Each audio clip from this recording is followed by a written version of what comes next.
Hey everyone, let's take a look at an app called Config Explorer by Chris Younger for Splunk. It makes the process of working with config files a lot easier and more streamlined. Before we get started, this is going to be a little bit of a longer video because I have a lot of tidbits I want to put out there, so see it more as me showing a friend how to use Config Explorer.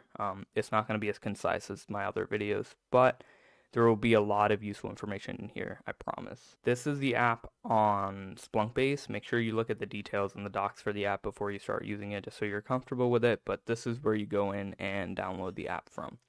I have it already downloaded, but I'll show you the process to get it installed. This is an all-in-one, so I'll just go to the apps drop down, go to manage, and once you're in here, you can install app from file, drag and drop the tarball, and click upload.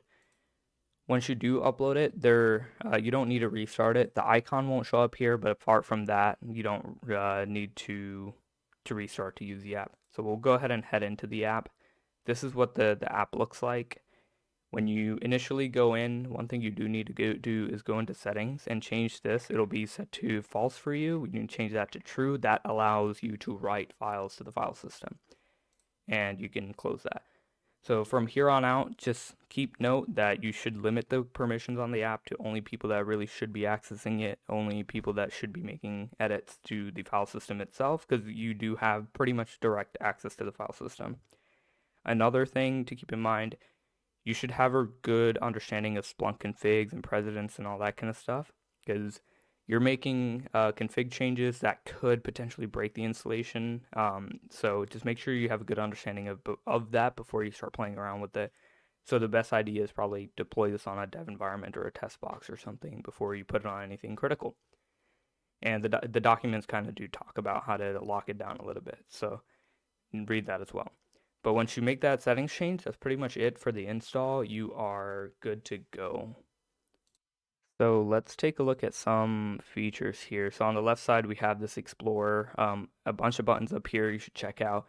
The main ones being you can add a file, add a directory, add a file, upload a file. This one we'll take a look at. So we'll take a look at those in a little bit.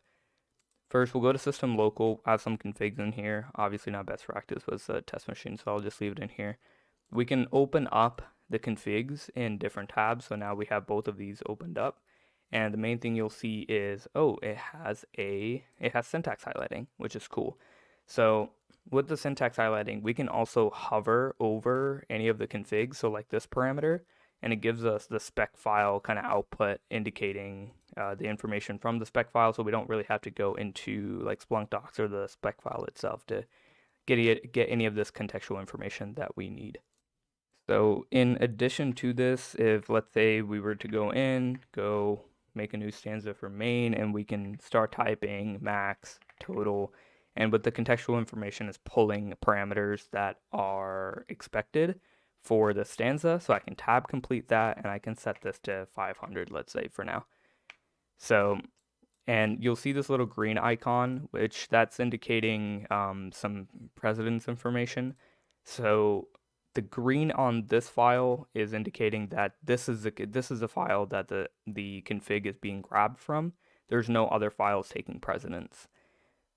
So to show you that, if we went into indexes.conf in here, let's go past all these default stanza stuff. We go down to main here, we have max hop buckets. If we grab the max hop buckets, we go back into, we'll close that for now because I do think you'd need to close it for it to update. And we'll set it to 5 in here, and we'll open up the default indexes.conf and go down. You see now this line is showing up red, indicating, hey, this config is being pulled from the local indexes.conf and not the default one that we're looking at right now. So a quick way to tell precedence information, make sure the app that you're editing the config in is what is taking precedence. So I'll go ahead and get rid of that. Another super useful thing in here is Control F. You can obviously Control F for stuff, but it also does support some case sensitive matches as well as regex. The regex part makes it super useful. So let's say I want to look for just the digit pattern. So I found both of those, And I want to go ahead and do a regex replacement to make all those digits into 1000. I can go ahead and do that. And now all of them are set to 1000 megabytes. Not a super useful example, but hopefully that paints the picture for you. So that is editing wise. You also got Control S to save it. So every time you do make a change, this little white icon will show up and you click Control S to save that.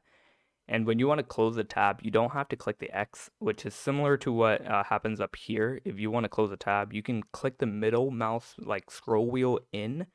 You don't have to click the X icon. So same for here, I can just click the middle mouse button in. And let's say I want to get back to that config that I was just at. I can click this recent files and click on it, and it brings me back in here. So next item is the orange status. So here's the green one. Green one, we know this file is taking precedence. Red one, we know that it's indicating, hey, some other file's taking precedence. Sometimes you'll also run into orange, which just indicates that there are duplicate stanzas in here. But once we do make config changes in here, this is another function is we can go in and do a Btool check. So we shouldn't have any errors now. So it's indicating, hey, there's no errors. But this button lets us do a Btool check across all of our configs to find any like syntax errors or any configs that might not be in the spec file super easily. Once you, again, Btool check's not foolproof, but it's a good check to do.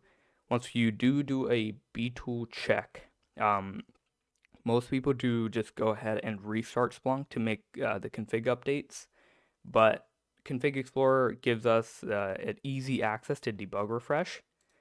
So if you don't know already, you can go to debug refresh /debug/refresh endpoint, and it gives you this little button. When you click on it, it reloads, pretty much hot reloads all of a good bit of config. It's not everything, but a large amount of configs without actually having to restart the component.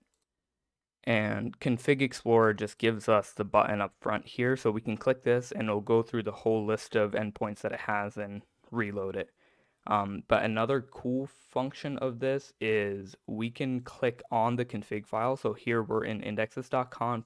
We made this change. So I want main to only be 500 megs because this is a test box. I don't want it to get super big.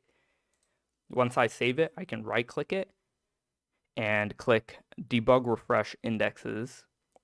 And you can see over here, it did a debug refresh just for indexes. And I can go ahead and close that.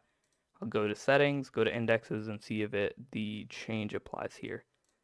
Not yet. It might take a little bit for that to get applied. I'll just leave it there. So that is how you can do a debug refresh on a specific config file. You can also do the debug refresh here across pretty much everything. So we'll leave the indexes. We'll probably come back and check in on that in a little bit. Let me make sure I didn't miss anything. I did not. So beyond the Btool check, let's see, we want to make sure that the indexes setting did actually apply. It was in system local, so it should take precedence, but let's see, we want to take a look at that. There's this little light bulb icon up here. If you click that, it brings you to a list of all the configs that we have, and we can scroll to indexes or any of the other ones. Well, I'll go to indexes since that's where we made the update. And here is the Btool debug output of the indexes. So I can Control F for main. Oh, let me get rid of regex. And there it is. So here's the main stanza. If we look through here, here's the config change we just made. And in this whole debug refresh, or this Btool debug output, we can copy this and like mess around with stuff in here. And it's not going to actually save it to any of the config files. So if we wanted to, I don't know, look for these spaces. So we got all these spaces and then dot star. We want to get rid of everything from the spaces on, some lazy regex, and there we go. It got rid of the like debug piece of it. Not perfect, but shows you how we can work with it. And we can go through, get rid of stuff we don't want, and mess with the config here and maybe copy it out if you want. So that is the Btool functionality, super useful, and you can run it against any of the different config files that we have here. So we took a look at Btool, we took a look at Btool check, debug refresh, as well as running Btool against very specific files. The final kind of thing I want to show you is the untarring files, which is super useful. So let's say I have in here config explorer and deployment apps. I don't have any deployment clients right now, but if you did want to push out config explorer to say heavy forwarders or something, I'll show you how to do that here. I'm going to delete the whole app from here for now. That was from the last run. So normally for deployment apps, you would go into the back end or download the app, go into the back end, maybe win SCP over or something, and then untar it into the deployment apps directory and make any changes you need there. I've seen some people install it onto the deployment server and then move it. That whatever you do, this is I think a little bit better way of doing it. So you can click the add button up here. Oh, we can drag and drop it into here and click this little button that says extract file after upload and click upload. And whatever directory you're in right now, it'll extract it into that directory. And now the app is in the deployment apps directory and ready to go. And we can go in here and make any changes. One thing we do need to make is make a local in here. And in the local, we'll make an app called, I think it's called configexplorer.conf. And this is for this setting right here. It has global and then the write access to true because I do want my non-existent heavy forwarder to be able to write to its config files using config explorer. So I'll put that in there and that's it. And let's say I already had a server class made for my heavy forwarders. When I think you can do it in any of these directories, yeah, but I'll just do it from deployment apps. You can right click and click on reload deploy server and it would give you a list of all of your server classes in here. I don't have any, so it's not showing up. And from here, you can click on any of your server classes and reload them. So we just completely avoided the need to have to go into the back end to install the app and do the reload deploy server. I can click on it, but it's going to error out because there's nothing in there. And that's pretty much it. There is a lot more features in here. We covered pretty much all the basic functionality, but just remember, super powerful tool. So take a look at the permissions, restrict that if you need. Make sure you have a good understanding of the config files and file precedents before you get started with this. And on top of that, there is a ton more functionality that I didn't go over. So just install it on a test host, play around with it, get familiar with it before you actually put it on anything critical. So if you have any questions about Config Explorer, want to see similar videos on any other apps, or just questions in general, just let me know in the comments. I'll try to get to those. And I will see you guys in the next video. Bye.